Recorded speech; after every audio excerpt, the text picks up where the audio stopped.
Assalamualaikum, nama saya Ridwan bin Naping dan saya akan menjelaskan mengenai Seksyen 92 Enactment Kesalahan Jenayah Syariah Negeri Sabah. Seksyen 92 adalah mengenai lelaki berlagak seperti perempuan atau sebaliknya. Pertamanya kita perlu faham mengenai definisi istilah di dalam seksyen tersebut, iaitu lelaki dan perempuan. Apa itu lelaki dan apa itu perempuan? Kalau dari segi bahasanya seperti yang kita menurut Kamus Pelajar edisi kedua, lelaki ini manusia yang jantinnya tidak melahirkan anak dan merupakan pasangan kepada perempuan. Perempuan pula ialah jenis manusia sebagai pasangan kepada lelaki yang secara umumnya dapat melahirkan anak. Menurut ulama Islam pula Muhammad Rawas Qal-Azi, lelaki ini adalah seorang lelaki yang jelas mempunyai satu alat sulit sahaja, mempunyai janggut dan jika berkahwin boleh menghasilkan zuriat. Perempuan pula merujuk kepada perempuan yang jelas mengalami haid, tumbuh payudara serta boleh mengandung dan melahirkan anak. Kalau dalam seksyen ini akan timbul mengenai isu khunsa. Jadi apa itu khunsa? Menurut Kamus Dewan edisi keempat, khunsa ini adalah seorang yang mempunyai dua alat kelamin. Menurut sudut istilah para fuqaha pula, juga memiliki dua alat kelamin ataupun yang tidak memiliki kedua-duanya, tapi dia mempunyai lubang yang keluar daripadanya air kencing. Seterusnya ialah dalil persyaratan larangan. Kita boleh tengoklah ada tiga jenis dalil yang saya kongsikan. Yang pertamanya melalui surah An-Nisa ayat 117 hingga 119. Yang kedua melalui hadis riwayat Bukhari dan ketiga ialah hadis riwayat Abu Dawud. Di bawah seksyen ini, syarat-syarat yang perlu dibuktikan oleh pendakwaan adalah ada dua secara umumnya. Tapi yang pertama lelaki atau perempuan. Jadi kalau khunsa tu tak bolehlah kena dakwah. Dan ni kiranya lepas ni adalah 1, 2, 3, 4 ni adalah pilihan salah satu. Sama ada lelaki yang memakai pakaian perempuan di mana-mana tempat awam atau lelaki yang berlagak seperti perempuan di mana-mana tempat awam dan seperti yang 3 dan 4 yang dinyatakan dalam slide ni lah.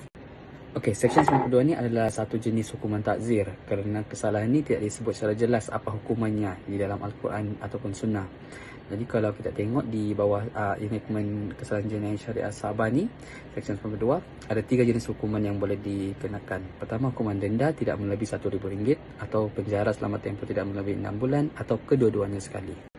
Bagi contoh-contoh kes pula, saya kongsikan dua contoh kes. Kes pertama ialah pendakwa syar'i lawan Yusuf bin Atan dan kes kedua pendakwa syar'i lawan Muhammad Zain bin Muhammad Sani. Dalam kes ni dia lebih kurang sama je lah. Dia punya OKT seorang lelaki berbangsa Melayu, ialah Muslim Islam. Dia berpakaian dan berlagak seperti perempuan di tempat awam. Hakim dalam kes kedua-dua ni menjatuhkan hukuman denda sebanyak RM1,000 ataupun yang bagi kes pertama ni 4 bulan penjara kepada OKT, manakala kes kedua ni ataupun 1 bulan penjara. Tapi dalam kes kedua ni mahkamah mengarahkan juga OKT hadir ke pejabat kadi pada setiap hari Khamis sebagai pengawasan dan khidmat nasihat.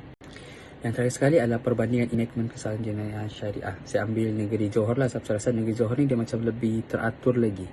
Jadi kalau seperti kita tengok ni, dalam sini seksyen ni yang terlibat, kalau di Sabah seksyen 92, kalau di Johor seksyen 28 dan seksyen 29. Tapi kita perlu faham seksyen 28 ni terpakai untuk lelaki sahaja.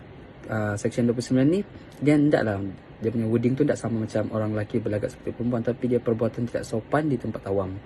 Lepas tu kalau kita boleh tengok lagi elemen-elemen dalam seksyen ni, kalau di Sabah kita mesti salah satu atau dia sama ada dia berlagak ataupun memakai pakaian. Tapi kalau di Johor seksyen 28 dia gunakan perkataan dan.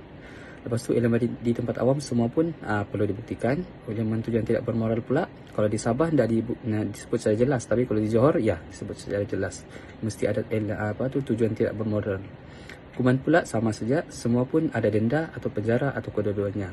Kalau had denda pun sama juga, tidak melebihi RM1,000, dan kalau had penjara pula ada berbeza sedikit. Kalau di Sabah tidak melebihi 6 bulan, tapi kalau di Johor seksyen 28 tidak melebihi 1 tahun. Tapi kalau yang seksyen 29 ni tidak melebihi 6 bulan.